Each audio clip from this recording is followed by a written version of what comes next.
Power Whisperer. Yeah. Okay. Good. That's a new one. Great job. That is a good one. Mark Martin's got his hands full right now with Joey Logano in that battle for 10th.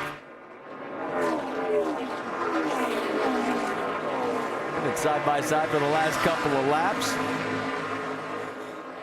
Mark doing all he can. He's holding on to the spot right now.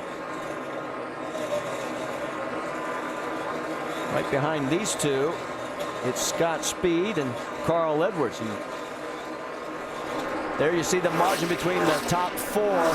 Denny Hamlin's 2.9 seconds back of the race lead. There is your top five as David Ruderman has been pushing his way here late in the race into the top five. ESPN's Monday Night Football has Chris Johnson and the Tennessee Titans taking on AFC South rival Jacksonville, led by Maurice Jones-Drew. Titans and the Jags, ESPN's Monday Night Football, 8:30 Eastern. Our coverage begins at 7 Eastern. Monday Night Countdown. It's served by Applebee's.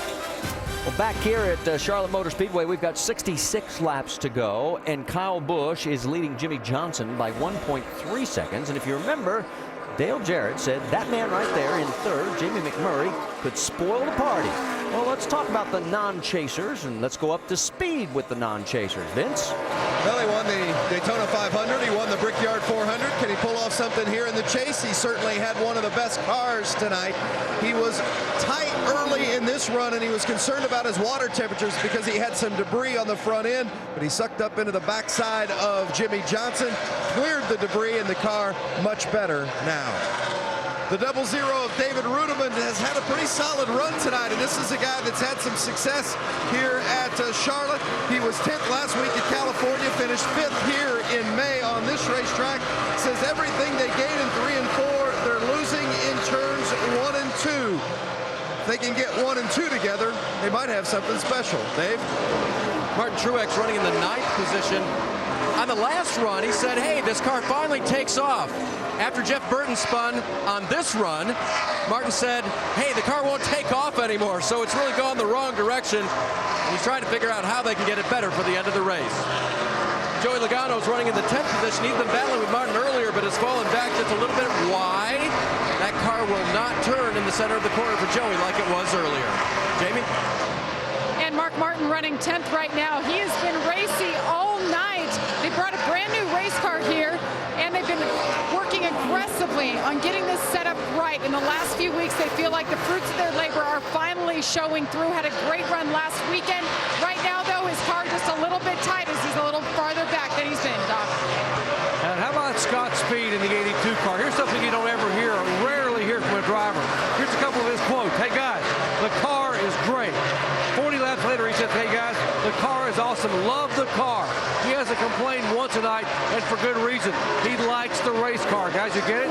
And he's hoping to be able to get his 3rd top 10 finish of the year and his career best finish here at Charlotte Motor Speedway. Jamie. And Juan Pablo Montoya running 14th right now. Statistically speaking, this is his worst racetrack. His average finish is 30th. And with that being said, they wanted to try something new. So Brian Patty threw on Jamie McMurray's setup. Well, the two don't have a similar driving style.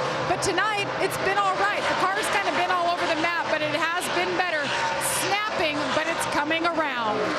Now, David Reagan, 3rd race now with crew chief Drew Blickensderfer. Tonight, he's been running in the top 15. In practice, car wasn't bad. They're making strides as the two get to know each other better. Right now, the car just a little bit tight. Doc? Back in 16th position, A.J. Allmendinger, who started in the front 4 and then fell back in the early lap, saying the car just didn't feel like it had any horsepower. He has driven the car very hard, now just complaining that the car is a tick tight. And intermittently, he will chime in and say, guys, I don't know what it is, but on the straightaways, they just pull away from me. I just can't go anywhere. Jamie. And Reed Sorensen in the 83 had a great happy hour. Again, as I mentioned earlier, they brought a brand new race car, a new era race car here. They had a high optimism for this track. Jimmy Elledge, of course, leading the force here. They've had Reed behind the wheel. Of course, Brian Vickers out. They're hoping to have him back in Daytona.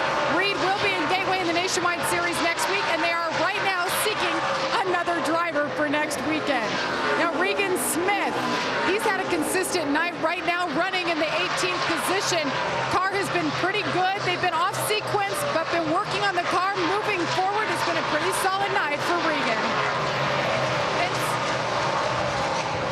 The 98 of Paul Menard is running 22nd. Menard fought tight most of the night. Remember, he had that very good starting position earlier. He started 5th. They had high hopes that this was going to maybe be the night they had their breakthrough performance, but they've been tight throughout the evening. They got into the wall around lap 260 or so, knocked the toe out. The car is not handling so well right now. The 47 of Marcus Ambrose. He and Frankie Kerr, the crew chief, have had their hands full. Whoa, how about that? That was a handful. They've had tight most of the night and then loose throughout the second part of the race as the temperatures have cooled. And you saw just how loose the 47 was as he came off that corner, Marty. And we think it was the 98 that actually brushed the wall, and Ambrose is the last of the non-chasers on the lead lap in 23rd. The lucky dog position, Bobby Labonte, he is 1 lap down in 25th position. Our race leader is Kyle Busch. His lead over Jimmy Johnson is 1.8 seconds right now. And if everything holds station, the points lead would be Jimmy Johnson's by 46 over Denny Hamlin. But we still have 56 laps to go. Does Kyle get his first Cup win at Charlotte? Stay with us to find out. Don't forget to get your official NASCAR ESPN racing apparel at NASCARSuperstore.com or go to ESPNshop.com. 50 laps to go, and the battle for second is getting good because, in fact, it's now over because Jamie McMurray has got around Jimmy Johnson, and every chase contender is cheering on that #1 car right now. But you're saying, where's the race leader? He is 3.3 seconds ahead of Jamie. Kyle Busch is just racking up the laps. He's led 195 tonight as he is looking to win his first Cup race here at Charlotte. He's run 6 times in the Nationwide Series. There he is, a couple of lap cars before we get back to the battle for second and third. One of the cars that's back out on the track. Remember earlier when the 9 of Casey Kane had an incident? Well, you notice J.J. Yaley's in the car. Let's get the update from Dave Burns. Yeah, first of all, Yaley was the first out of the race tonight in the 36 car. After Casey was involved in a wreck on the track and brought it into the garage for repairs, he reported to his crew he didn't feel well at all, did not feel that he should continue. And Yaley was looked up and put in the 9 car to finish out the night.